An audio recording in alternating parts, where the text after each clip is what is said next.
Halo semuanya, perkenalkan kami dari kelompok 5 mata kuliah Kewarganegaraan. Pada kesempatan kali ini kami akan mulai presentasi kami yang berjudul Bagaimana Harmoni Kewajiban dan Hak Negara dan Warga Negara dalam Demokrasi yang bersumbu pada kedaulatan rakyat dan musyawarah untuk mufakat. Tetapi sebelum kami memulai presentasi kami, izinkan kami memperkenalkan diri kami masing-masing. Nama saya Geraldo Multrisinaga, nomor induk mahasiswa 020111382429 dan di sini saya sebagai moderator dari kelompok 5. Perkenalkan, nama saya Muhammad Gimbaran Mesema dengan NIM 0201138242942941. Izin menjelaskan materi bagian B. Perkenalkan, nama saya M. Arya Rasya Ali dengan nomor induk mahasiswa 02011384242937. Di sini saya sebagai pemateri dan akan menjelaskan poin A. Perkenalkan, saya Muhammad Andre dengan nomor induk mahasiswa 020113824294. Di sini saya sebagai pemateri dengan dua materi yang akan saya sampaikan, yaitu yang pertama tentang menggali sumber historis, sosiologis, politik tentang harmoni kewajiban hak negara dan warga negara. Yang kedua yaitu membangun argumen tentang tantangan harmoni kewajiban hak negara dan warga negara. Perkenalkan, nama saya Muhammad Lutfi Hafiz dengan nomor induk mahasiswa 02011128242927. Saya sebagai pemateri akan Kemudian kami akan melanjutkan presentasi kami. Materi kali ini memiliki 6 poin mulai dari poin A sampai dengan poin E yang nantinya akan dijelaskan satu persatu. Poin A ini akan dijelaskan oleh Rasya. Rasya, dipersilahkan.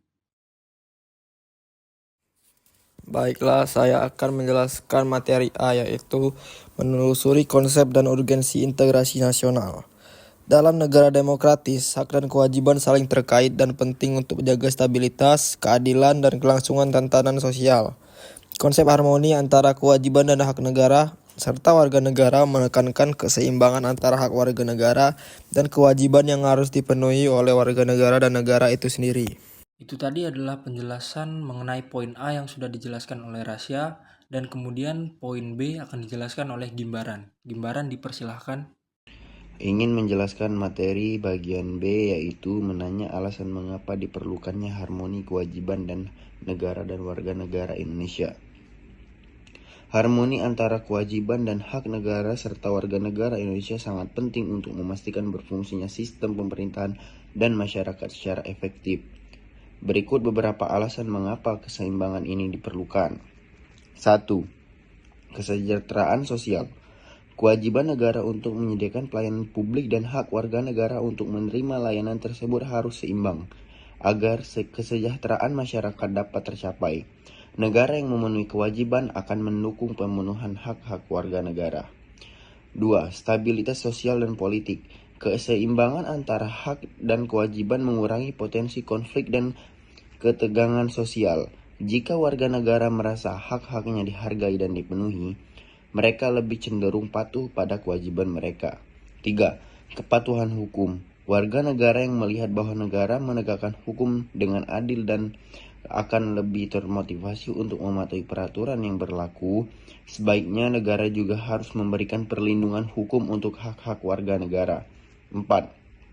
Pembangunan berkelanjutan. Harmonisasi hak dan kewajiban mendorong partisipasi aktif warga dalam pembangunan. Warga yang merasa haknya dilindungi akan lebih berkomitmen dalam mendukung kebijakan dan program pemerintahan. 5. Kepercayaan publik. Ketika negara menjalankan kewajiban secara efektif dan adil, serta menghormati hak-hak warga, kepercayaan publik terhadap pemerintah akan meningkat, mempermudah implementasi kebijakan dan memelihara legitimasi pemerintah. Dengan menjaga harmoni antara hak dan kewajiban, dan negara warga negara Indonesia dapat bekerja sama dalam menciptakan masyarakat yang adil, sejahtera, dan berfungsi dengan baik. Oke, terima kasih Gimbaran atas penjelasannya mengenai poin B. Kemudian kita akan lanjutkan penjelasan mengenai poin C yang akan dijelaskan oleh Andre. Baiklah, di sini saya akan menjelaskan materi tentang menggali sumber historis sosiologis tentang harmoni kewajiban dan hak negara dan warga negara Indonesia. Yang pertama, sumber historis. Secara historis, gagasan tentang hak asasi manusia pertama kali muncul di Eropa pada abad ke-17 oleh filsuf Inggris yang bernama John Locke. Ia memperkenalkan konsep natural rights atau hak alamiah, yaitu hak yang melekat pada setiap manusia meliputi hak hidup, kebebasan, dan kepemilikan. Ide ini menjadi dasar perjuangan hak asasi manusia di dunia. Yang kedua, sumber sosiologis. Secara sosiologis, adanya hak dan kewajiban juga merupakan upaya untuk mengembangkan solidaritas sosial agar konflik dan perselisihan dapat diminimalisirkan. Selain itu, adanya hak dan kewajiban juga membuat manusia memiliki kebebasan yang tetap ada batasannya, yaitu menghormati hak orang lain. Dalam hal ini, manusia tetap mendapatkan haknya tetapi dibatasi oleh kewajiban untuk menghormati hak kebebasan orang lain.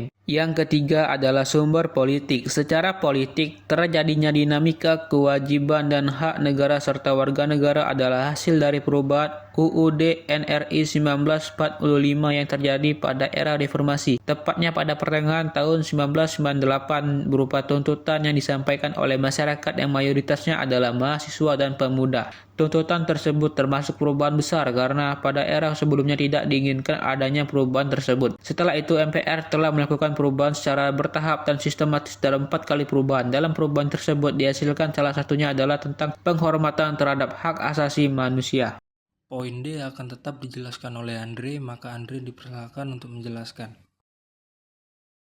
Selanjutnya adalah membangun argumen tentang dinamika dan tantangan harmoni kewajiban dan hak negara dan warga negara. Aturan dasar ihwal pendidikan kebudayaan serta ilmu pengetahuan dan teknologi di Indonesia umumnya mengacu pada konstitusi, undang-undang, dan peraturan pemerintah. Berikut ada 6 poin penting terkait aturan dasar tersebut. Yang pertama adalah Konstitusi Negara UUD 1945. Pasal 31 UUD 1945 menyebutkan bahwa setiap warga negara berhak mendapatkan pendidikan dan pemerintah wajib mengusahakan serta menyelenggarakan satu sistem pendidikan nasional. Yang kedua adalah Undang-Undang Nomor 20 Tahun 2003 tentang Sistem Pendidikan Nasional. Sistem pendidikan nasional bertujuan untuk mengembangkan potensi peserta didik agar menjadi manusia yang beriman, bertakwa kepada Tuhan Yang Maha Esa, berakhlak mulia, sehat, berilmu, cakap, kreatif, mandiri, serta menjadi warga negara yang demokratis dan bertanggung jawab. Dan yang ketiga adalah Undang-Undang Nomor 11 Tahun 2019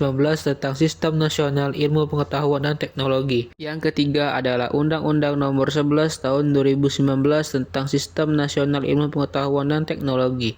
UU ini mengatur sistem ilmu pengetahuan dan teknologi IPTEK dalam rangka mendukung pembangunan nasional. Pemerintah bertanggung jawab untuk menyediakan ekosistem riset yang kondusif, melindungi kekayaan intelektual, serta mendorong sinergi antara akademis, industri, dan pemerintah. Dan yang keempat, yaitu Undang-Undang Nomor 5 Tahun 2017 tentang Pemajuan Kebudayaan. UU ini menegaskan pentingnya memelihara dan memajukan kebudayaan sebagai bagian dari identitas bangsa. Pemerintah wajib melindungi, mengembangkan, dan memanfaatkan kebudayaan nasional sebagai bagian dari warisan budaya. Dan yang kelima adalah peraturan pemerintah dan peraturan menteri. Pendidikan dan kebudayaan diatur lebih rinci melalui peraturan pemerintah dan peraturan menteri, seperti PP Nomor 57 Tahun 2021 tentang standar nasional pendidikan yang mengatur standar pendidikan pada setiap jenjang dan jenis pendidikan. Peraturan Menteri Pendidikan dan Kebudayaan juga sering memperbarui kebijakan terkait kurikulum, metode pembelajaran, dan pengelolaan pendidikan di Indonesia. Yang terakhir adalah yang keenam, hak dan kewajiban negara dan warga negara. Hak dan kewajiban bersifat timbal balik, artinya warga negara memiliki hak dan kewajiban terhadap negara dan sebaliknya negara memiliki hak dan kewajiban terhadap warga negara. Harmoni antara hak dan kewajiban negara dan warga negara sangat penting untuk tercapainya keseimbangan yang harmonis dalam kehidupan berbangsa dan bernegara. Terima kasih untuk Andre karena telah menjelaskan poin C dan poin D. Kemudian poin E dan poin F akan dijelaskan oleh Lutfi. Lutfi dipersilakan. Saya akan menjelaskan poin E dan F dari materi.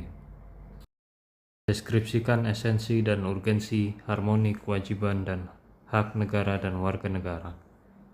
Kewajiban dan hak warga negara dan negara serta harmoni di antara keduanya Kewajiban dan hak warga negara diatur dalam UUD NRI 1945. Hak dan kewajiban bersifat timbal balik. Artinya warga negara memiliki hak dan kewajiban terhadap negara, dan sebaliknya, negara memiliki hak dan kewajiban terhadap warga negara. Harmoni antara hak dan kewajiban negara dan warga negara sangat penting untuk tercapainya keseimbangan yang harmonis dalam kehidupan berbangsa dan bernegara. Rangkuman tentang harmoni, kewajiban, dan hak negara dan warga negara. Hak adalah kuasa untuk menerima atau melakukan sesuatu yang semestinya diterima atau dilakukan melulu oleh pihak tertentu dan tidak dapat direbut oleh pihak lain manapun juga, yang pada prinsipnya dapat dituntut secara paksa olehnya. Wajib adalah beban untuk melakukan sesuatu yang oleh peraturan hukum dipandang sebagai suatu kewajiban. Hak dan kewajiban merupakan dua hal yang tidak dapat dipisahkan. Harmoni antara hak dan kewajiban negara dan warga negara merupakan kunci utama bagi terciptanya tujuan nasional. Terima kasih Lutfi atas penjelasannya mengenai poin F. Itu tadi adalah presentasi dari kelompok 5 tentang materi yang berjudul bagaimana harmoni kewajiban dan hak negara dan warga negara dalam demokrasi yang bersumber pada kedaulatan rakyat dan musyawarah untuk mufakat. Kami kelompok 5 memohon maaf jika ada kurangan ataupun kesalahan dalam mempresentasikan materi ini. Kami kelompok 5 mengucapkan sekian dan terima kasih.